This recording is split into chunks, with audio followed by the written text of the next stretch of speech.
Hi everyone, we are Group 11B with Isabella Gashi, Karamia, Diana Omazik, Paul Kostyuk, and me, Diana Pirkovsky. Our client, Robert Robinson, 10-year-old male. He lives in Kitchener, Ontario. He is diagnosed with Parkinson disease, neurological disorder. It's caused by the degeneration of dopamine producing neurons in the brain. It leads to issues with movements, balance, and coordination that worsen over time. The treatment for this disease is medication to increase mimic dopamine, like, like levodopa, physical therapy to improve movement and reduce stiffness, occupational therapy to support daily tasks and fine motor skills. So he has challenges with movements, coordination, speech, and dry mouth. His primary diagnoses are it's Parkinson's disease. His symptoms is tremor, rigidity, masked face. He reported swallowing and speech difficulties. Currently, he is on medication levodopa. He doesn't have any allergies or other systemic condition. His last dental visit was in June 2023 when he has 4 horizontal bite wings. He's visiting dentist once a year. His latest findings was bleeding gums, bruxism, and dry mouth. His latest treatments was ortho, root canal treatment, extractions, and implants. His oral daily hygiene is his brushing 2 times per day, uses mouth rinse and proxa brush. He reported high dental anxiety, but he is open to strategies. He has a good nutrition. He eats 3 meals per day and he has low intake of sugar. He doesn't have any cultural or language barriers. Dry mouth reported, likely medication related, but he's motivated and cooperative client. Hello, my name is Paul, and I will be covering the intra-extraoral assessment. During the intraoral assessment, it was noted that Mr. Robinson had Fordyce granules on the lips and labial mucosa. There was a bilateral linea alba and frictional keratosis on the buccal mucosa, and the alveolar mucosa, hard soft palate, and oropharynx was within normal limit. The tongue has a white coat and scalloping while the floor of the mouth has bilateral tori. There was a significant finding on the gingiva. Mr. Robinson has generalized red gingiva with localized necrotic areas present on teeth 41, 42, 16, and 25. During the extraoral assessment, it was noted that overall general appearance was within normal limits. There is generalized solar lentigo and generalized macules in the frontal region. The left side has several brown macules inferior to the lower eyelid and one cicatrice in the frontal region medial to the superciliary ridge. The right side has a brown macule inferior to the lower eyelid and a dark papule lateral to the midline. The submandibular lymph nodes was within normal limits. Submental lymph nodes was within normal limits. Anterior posterior cervical lymph nodes was within normal limits. And the occipital nodes was also within normal limits. The TMJ has crepitus upon opening and tenderness in the right muscles during mastication. Sinuses and thyroid was within normal limits. Now we'll be moving on to the next person. Thank you. Hi, my name is Diana Omazik. I worked on the hard tissue charting and caries risk assessment for our client Robert Robinson. So to start off, this is our odontogram. The client has some missing teeth, some suspected carious lesions, some composite fillings and amalgam fillings. He also has an abfraction and crown and some attrition on his max and man anteriors. So this client has class 1 malocclusion, making his profile orthognathic. He has some missing teeth, which are the 1-8, 1-5, 2-8, 3-7, 3-8, 4-3, 4-7, and 4-8. He has a midline shift to the right side by 3 millimeters, an overjet of 3 millimeters, and an 80% overbite. He has bilateral crepitus upon opening, tenderness and deviation to the right side. He also has pain, which is slight to moderate on the right. His clinical suspicious lesions is that he has attrition from the 1-3 to the 2-3, the 3-3 to the 4-2, the 1-4 mesial, the 2-3 mesial, and the 2-6 occlusal. This is his caries risk assessment. Because he is high caries risk and he has hyposalivation, he is at an extreme risk of caries. Client, and my topic is a periodontal assessment. The gingival tissue color is generalized red with localized necrotic areas present on teeth for 1, for 216 and 25. Distribution is a marginal involvement with linear erythema visible in the free gingiva. Contour is generalized rolled gingival margins. Texture is generalized shiny appearance. Papilla, generalized blunted papilla with localized craterate areas at 4-1, 4-2, 1-6, and 2-5. Consistency, generalized spongy texture. The attached gingiva is inadequate in multiple areas. Bleeding stains and deposits. Bleeding is 60%. Severe generalized, tenderness upon probing, yes. Strict stain meal generalized, extrinsic stain moderate, and localized on lingual and posterior surfaces. Soft deposit, heavy generalized, supragingival calculus moderate generalized, and subgingival calculus moderate generalized. Plaque index is 2.0 moderate. Here the picture shows our maxillary arch of periodontal assessment with lots of bleedings. We have the mandibular arch as well. The bleeding is severe. And now our client is stage 4, grade C. The rationale is 80th loss due to periodontitis, 50% horizontal bone loss generalized, and bleeding on probing 60%, and tenderness upon probing on teeth 4-1, 4-2, 1-6, and 2-5. Other condition affecting the periodontium is systemic disease of conditions affecting periodontal supporting tissue, microgingival deformities, and conditions around teeth, gingival soft tissue recession, abnormal color. Rationale is a client presents with Parkinson disease, which affect motor control and dexterity, leading to difficulty in maintaining proper oral hygiene. As a result, there is generalized gingival recession and moderate plaque accumulation, contributing to linear gingival erythema and inflammation. As we mentioned before, here's a deform.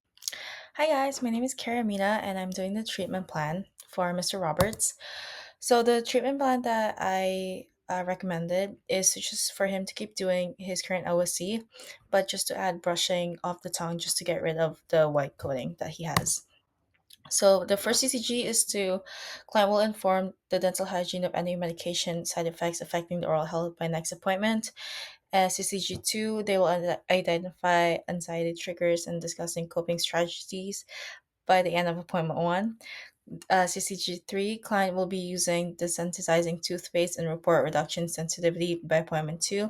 CCG4, client will demonstrate proper flossing and reduce bleeding on probing by 50% by next recare. CCG5, client will consent to full mouth debridement by appointment 3.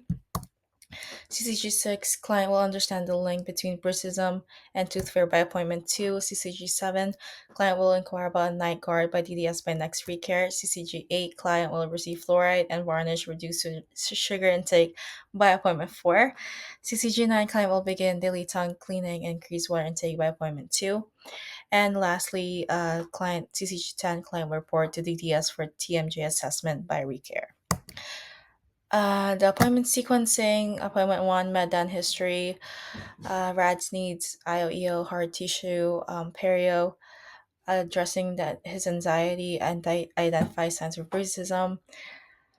Appointment 2, update all assessments, update perio assessments, everything, tongue and dry mouth management education. Appointment 3, that's when we start the writing. That's when we also apply the fluoride, review progress of OSC. Appointment 4, complete quadrant 2 out of 3 debarment. finalized plaque index, reassess tissue response, post-op intraoral photos. Appointment 5 is when we do the 4-6 reval, update his medical, dental, cultural, personal, and lifestyle assessment forms, update all assessments, complete third PI, and do a full mouth probing and GML. So this is his 4 to 6 weeks reval. Plaque index initial is 2.0, current is 1.07%. Self OSC is good. Bleeding index, the initial one is 6%, so he almost did a half of that, which is now at 37.4%. His periodont the perio classification is stage 4 grade B, generalized. The rationale is 8 tooth loss due to perio, horizontal bone loss at 50%, calo 5 to 6, generalized mobility, and of course, there's a systemic disease affecting perio, which is him having a Parkinson's. So is the client aware of all the changes? Yes, Mr. Roberts was notified during post-op that there could be sensitivity during the first few weeks, which he confirmed. He was not worried about this because he was already anticipating it and was informed prior. He also reported that he noticed less bleeding while brushing, which was discussed during post-op. So there are two CCGs that were not met, which was the 7 and 8. Client to ask DDS about nicotinamide brucism, and CCG 8, which is client to lessen sugar intake. We will go over some questions related to our client. The first question is, what in-office dental modification can dental hygienists make to help patients like Mr. Robinson? A. Long recleaning appointments in the afternoon. B. Morning appointments. C. Use of bite blocks in shorter appointments. And D. Full sedation for all appointments. And the answer for this question will be C. Short supportive appointments improve comfort and cooperation. Use of bite block can help maintain the mouth open, which can be challenging for patients with Parkinson experiencing muscle weakness and tremors. The second question is, Mr. Robinson is a high caries risk due to dry mouth and poor oral hygiene. What is an appropriate fluoride treatment the dental hygienist can recommend? A. Fluoride tablets only. B. Fluoride toothpaste and alcohol-free mouthwash. C. No fluoride due to age. And D. Chlorhexidine only. And the answer is B.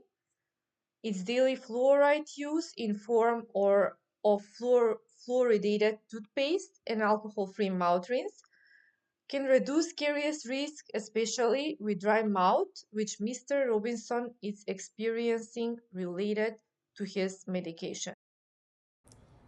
During Robert's appointment, he struggles to remain still due to tremors, causing difficulty during scaling. What is the most appropriate action to be taken? Is it A. Proceed as quickly as possible to finish the treatment? B. Reschedule the appointment for a later date? C. Modify the appointment length and offer frequent breaks? Or D. Discontinue the treatment and refer to the dentist? Did you get the answer? The answer was C. Modify the appointment length and offer frequent breaks. Clients with Parkinson's disease often experience involuntary movements which can make dental treatment more challenging.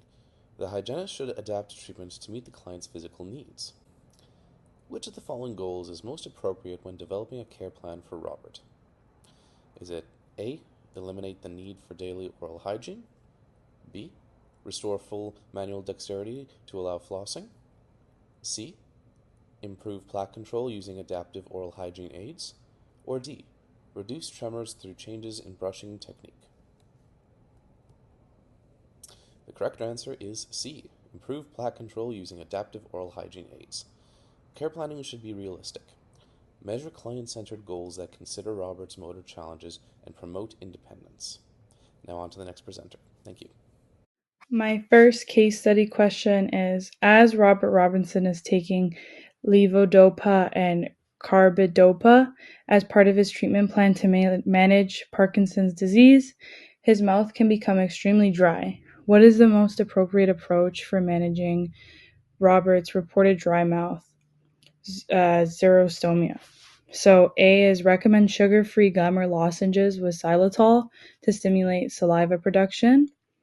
B is suggest drinking only water during the day and avoiding all snacks. C is advise discontinuing his Parkinson's medications. And D is ignore the concern as dry mouth is a normal part of aging.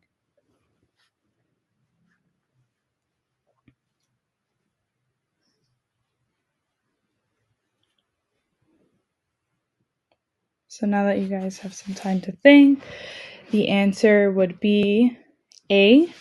Sugar-free products can help stimulate salivary flow, therefore reducing the effects of dry mouth. And the management of xerostomia is crucial to prevent further caries and periodontal issues. So my second case study question is, Robert struggles with motor control due to Parkinson's disease and expresses frustration with his inability to maintain effective oral hygiene. Which of the following would be most appropriate initial approach to help improve his oral self-care confidence and outcomes? A is to recommend a powered toothbrush with an enlarged handle and demonstrate its use in office to ensure proper technique. B is advise Robert to delay focusing on improving his oral hygiene until his neurological symptoms become more manageable. C is suggest that Roberts focus primarily on antimicrobial mouth rinses to compensate for his difficulties with mechanical plaque removal. D is refer Robert immediately to a specialist for advanced periodontal surgical intervention to correct his periodontal status.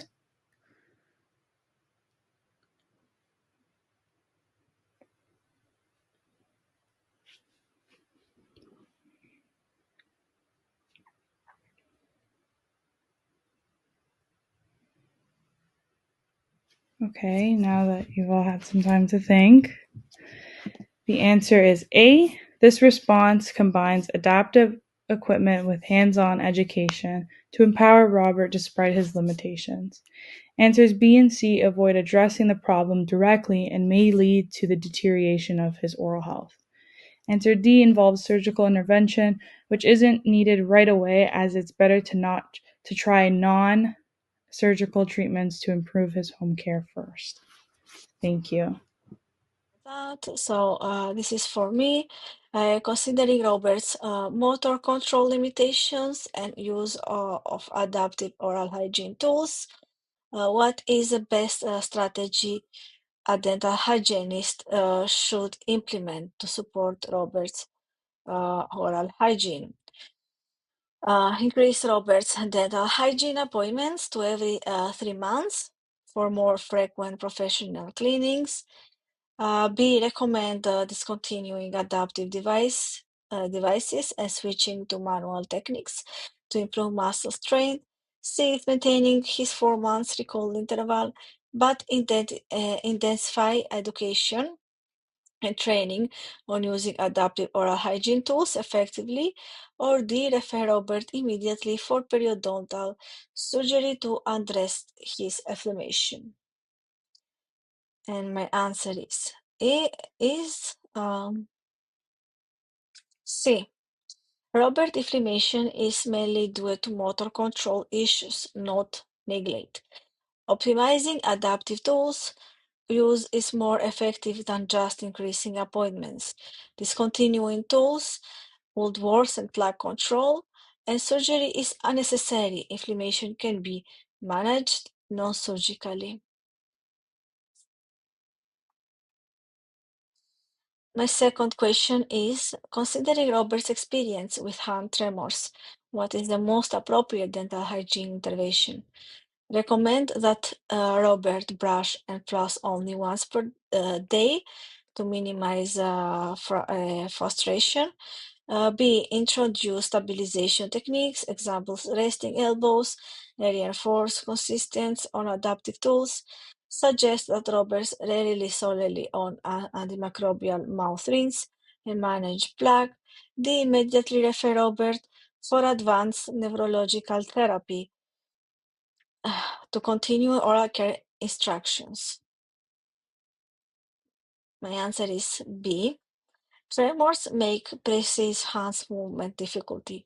Stabilizing the hands helps improve control.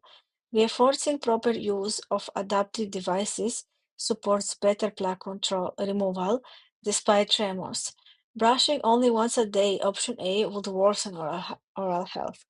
Mouth rinses alone, option C, can replace mechanical plaque removal. Neurological referral D isn't needed immediately. So, Thanks. my case study questions: what oral condition is most likely associated with the client's report dry mouth and coated tongue? And the answer is A. Xerostomia and coated tongue often lead to halitosis and increase the risk for caries due to reduced saliva's buffering and cleaning action. And the second question I have, the client reports clenching and grinding and presents with generalized attrition and TMJ crepitus. What is the best short-term recommendation? Three, two, one. And the answer is C. The night guard can protect teeth from further damage due to nocturnal bruxism and reduce strain on the TMJ. And that is it for Group 11B. I hope you guys paid attention and had fun listening to us. Thank you and God bless.